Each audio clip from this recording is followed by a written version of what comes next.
Olha, gente, a campanha Novembro Azul chama atenção para os cuidados que o homem precisa ter com a questão da saúde. E o principal, o combate ao câncer de próstata.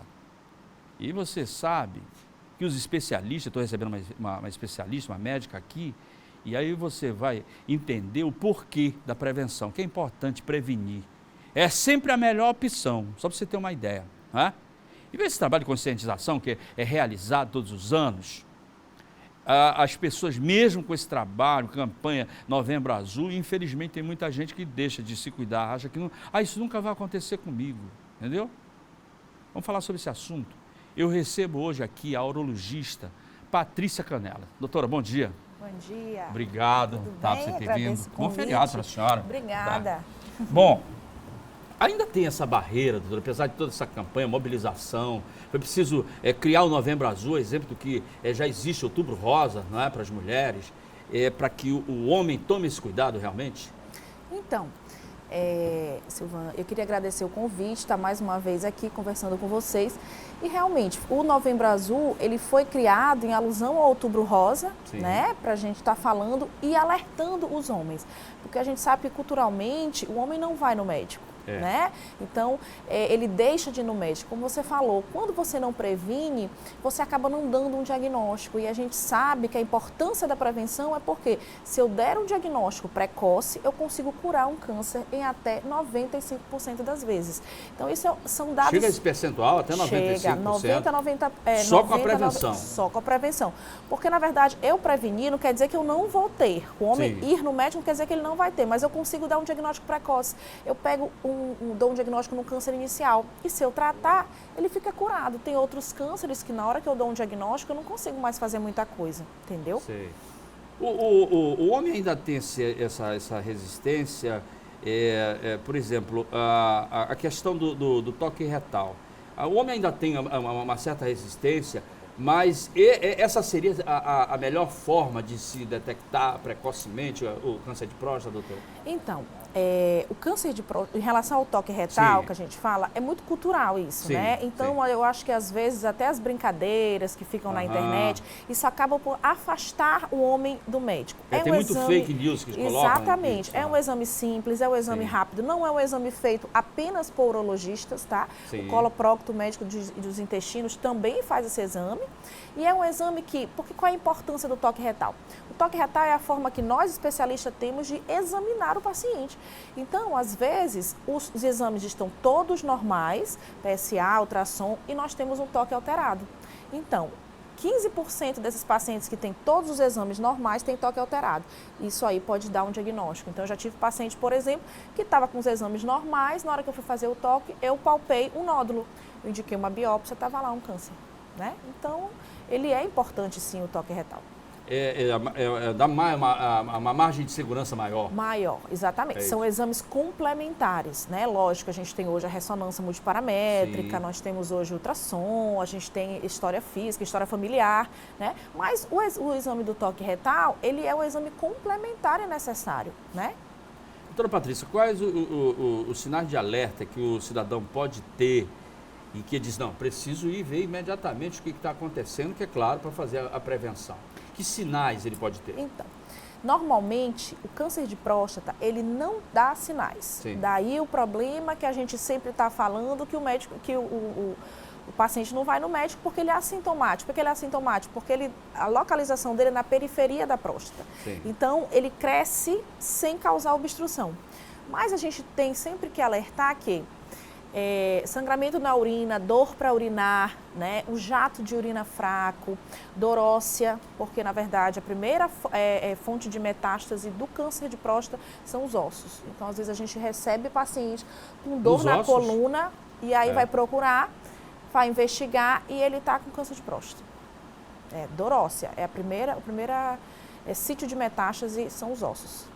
Aí a pessoa, quando sente dor nos ossos, dificuldade para urinar, sangue na urina, sangue jato fraco, exatamente. Ele pode procurar dor lombar, pode procurar o urologista. Na verdade, ele tem que procurar independente, a partir dos 50 anos, quem tem histórico na família, procurar a partir dos 45, né? Criar esse hábito. Eu acho que hoje a campanha, esse ano da campanha da sociedade, do Novembro Azul, da Sociedade Brasileira de Urologia, ela fala muito em introduzir o jovem, o adolescente no consultório. Porque a partir do momento exatamente, porque a gente está podendo conversar com ele sobre bullying, sobre doença sexualmente transmissível, sobre as formas de contágio, a sua iniciação sexual, que hoje tudo é muito banalizado na internet, então ele tem que procurar um especialista.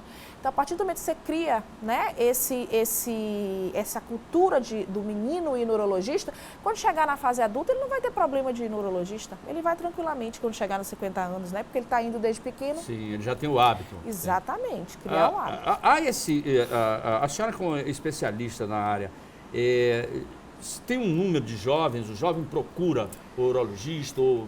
Então, isso tem mudado bastante, né? Por isso eu acho a importância dessas aberturas que a mídia nos dão para a gente poder divulgar informação. Acho que quando o paciente ele tem informação, e que seja não informação apenas só para os homens, para as mulheres. Muitas delas estão aí acompanhando vocês e são mulheres. Sim. E assim, a importância das mulheres numa campanha dessa é fundamental, porque a mulher tem a cultura de pegar a filha e levar no ginecologista. Isso. Né? Então, elas são responsáveis também em levar os pais, os maridos, os irmãos, os filhos, porque elas escutam até mais do que os homens.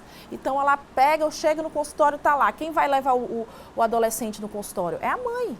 Entendeu? A mãe vai levar, quem vai levar o marido é a esposa. Então, elas estão muito, muito junto com a gente nessa campanha, né? De um tempo para cá, com essas campanhas maciças que são feitas, a cultura tem mudado. A senhora dizer que essa questão da resistência do homem é ainda muito cultural. Isso. Ainda existe muito preconceito. Né? Eu acho que as brincadeiras, as fake news atrapalham bastante.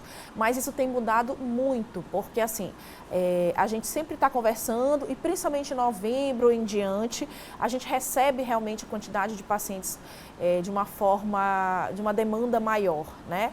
Então, isso já tem mudado muito. A gente faz campanhas, faz mutirões, a gente vê filas e filas e filas do homem querendo acesso. Porque eu estava comentando outro dia que, por exemplo, na parte do setor público, a gente não tem um hospital do homem, né? Então, o homem, a gente tem o hospital da mulher, a gente tem o hospital da criança, só que a gente não tem o hospital do homem, um hospital em que o homem tivesse sido para ser acolhido, né? Para que ele tenha um atendimento mais rápido também. Sim. Então, às vezes, ele vai ter uma doença sexualmente transmissível, aí ele não vai querer para uma fila para esperar. Então, quem é que trata ele? É o farmacêutico, é o amigo. Então, ele é subtratado. Então, passa muitas vezes desapercebido.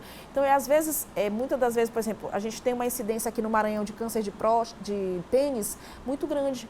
A causa do câncer de pênis, gente, é má higiene, má informação.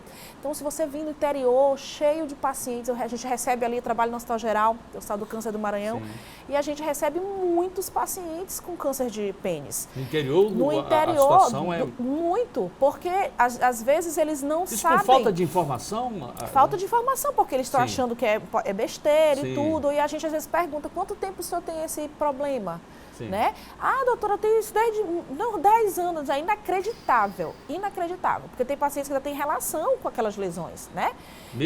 Mesmo assim. Então, assim, eles têm muita dificuldade, às vezes, de chegar no médico. Quando a gente fala em setor privado, a gente está falando na demanda espontânea, o paciente tem acesso a hora que ele quiser.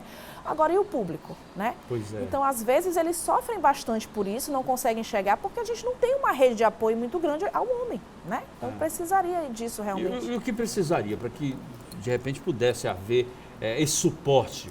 Pois é, a gente já até conversou, inclusive a gente já deu essa ideia junto da Secretaria do Estado, para que fosse construído um hospital do homem de referência. Nós já temos um hospital de referência ali no Filipinho, que é centro de especialidades médicas, em que tem algumas especialidades. Mas assim, um hospital que seja destinado exclusivamente aos homens não existe. Então lá a gente poderia ter homens tratando de câncer de próstata, de doença sexualmente transmissível, porque daí entra o HPV, o HIV, a sífilis que está voltando, é uma doença que... Muitos casos registrados, tudo por falta de informação.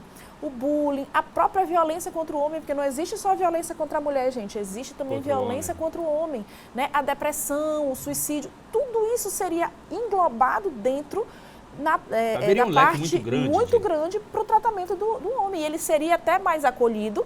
Eu acho que seria uma forma dele procurar mais, sabe? Eu posso ir ali que eu posso ter um bom atendimento. Então, ele não ficaria mais recuado, né? Porque o homem, ele tem aquela crença que ele é o super-herói, né? Que ele é que cuida da família, que ele provê a família, que ele não fica doente, que ele tem que cuidar de todo mundo, mas ele esquece de si. Então, quando isso acontece, a gente tem esses números alastrosos aí de morte, né? É masculina, e na verdade o homem morre muito mais do que a mulher, né?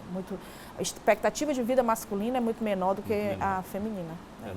Doutora Patrícia, muito obrigado. Obrigada. A senhora ter se colocado à disposição em pleno feriado de vir aqui, mas com certeza a senhora chegou a conscientizar dezenas e dezenas de pessoas que estão agora nos assistindo, né? E fazer essas pessoas acreditarem que a prevenção, né, como a senhora colocou, é a melhor forma de se prevenir, não só o câncer, mas qualquer tipo de doença. Tá obrigado, certo. Viu? Obrigada, Bom gente. Dia. Bom dia. Bom dia.